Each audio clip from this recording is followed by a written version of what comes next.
Assalamualaikum warahmatullahi wabarakatuh. Perkenalkan, nama saya Muhammad Nuralid dengan NIM 200.22082 dari AP Reguler 2. Saya akan memaparkan PowerPoint saya dengan judul Pengawasan Pembangunan Daerah. Pengertian pengawasan pembangunan daerah. Pengawasan pembangunan daerah adalah proses penting dalam memastikan kelancaran dan kualitas pembangunan di suatu daerah. Pengawasan pembangunan daerah merujuk pada proses pemantauan, pengendalian, dan evaluasi terhadap pelaksanaan proyek pembangunan di suatu daerah. Tujuan pengawasan pembangunan daerah. Yang pertama, memastikan kepatuhan terhadap peraturan dan regulasi yang berlaku, mencegah praktik korupsi, penyelewengan, dan pemborosan, dan memastikan proyek pembangunan berjalan sesuai rencana, menjamin kualitas pembangunan yang baik, dan meminimalkan dampak negatif terhadap lingkungan dan masyarakat. Tahapan pengawasan pembangunan daerah.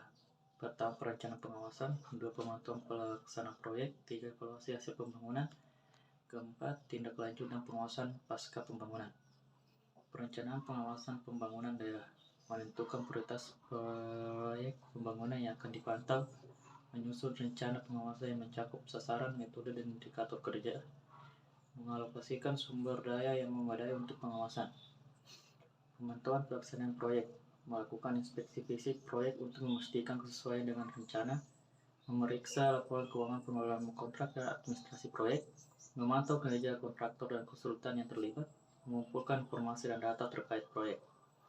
Evaluasi hasil pembangunan.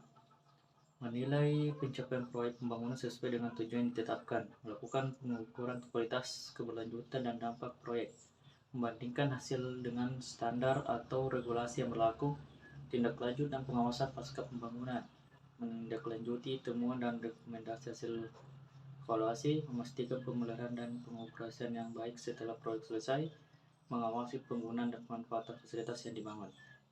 Instrumen pengawasan pembangunan daerah. Pertama, penggunaan teknologi informasi dan komunikasi. Kedua, audit internal dan eksternal. Ketiga, pengaduan masyarakat. Empat, partisipasi publik dan pengawasan. Peran pemerintah daerah. Menetapkan kebijakan pengawasan pembangunan. Kedua, membentuk tim atau lembaga pengawas. Tiga, memberikan sanksi bagi pelanggaran yang terbukti. Peran masyarakat. Pemberian masukan dan partisipasi. Pemantauan pelaksanaan proyek. Pengawasan penggunaan dana publik. Pelaporan dan pengaduan. Advokasi dan pendidikan masyarakat. Kolaborasi dengan lembaga pengawas. Mungkin itulah yang bisa saya paparkan. Lebih dan kurangnya mohon dimaafkan. Sekian dan terima kasih.